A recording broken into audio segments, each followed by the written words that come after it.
चांडोकी मूंखे छो वणण लॻी आहे? जॾहिं त मूंखे ख़बर आहे त हू ऑलरेडी के ॿिए मर्द सां इन्वॉल्व आहे, पोइ छो?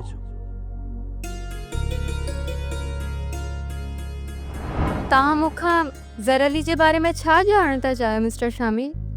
पर हुन सां तव्हांखे मोहबत कीअं छो थी? मतलब उनजी कहिड़ी अदा तव्हांखे अट्रैक्ट कयो? मोहबत बस थी वेंदी आहे, उनखे वाक़िया पज़ीर थियण लाइ कंहिं बि वजह जी ज़रूरत नाहे पवंदी। ज़र अली वाकई खुशनसीब माण्हू आहे। ज़र अली जेकॾहिं ख़ुशनसीब हुजे हा त हींअर असीं ॿई गॾु न हुजऊं हा। हू ज़िंदगी ऐं मौत जी कश्मकश में हॉस्पिटल में छो हुजे हा?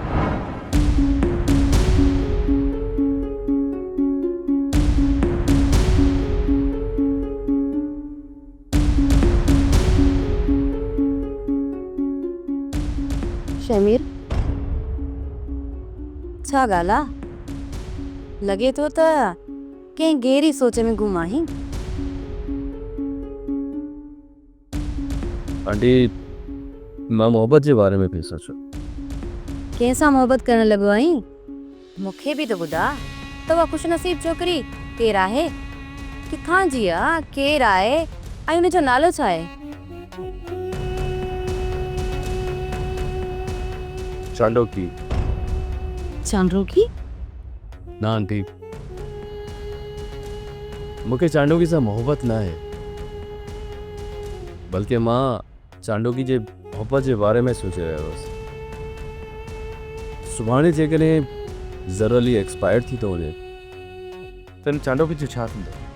शमीर, तू रुगो इहो सोच, जे ख़ान बहादुर वारा चांडोकी ते पहुची विया त इन में तुंहिंजो फ़ाइदो केतिरो थींदो? तुंहिंजो चांडोकीअ सां निकाह करायो वेंदो। पर चांडोकी कॾहिं बि दिली तौरु मूंखे ज़र अली वारी जॻह नथी ॾेई सघे। तूं ज़र अली वारी जॻह खे छा कंदे? तूं ईअं कर, चांडोकी जे दिलि में तूं पंहिंजी जॻह ठाह। जॾहिं चांडोकी ज़र अली खां नाउमीद थींदी न त हू तोरे पाण ई हली ईंदी ऐं पाण ई तोसां मोहबत कंदी।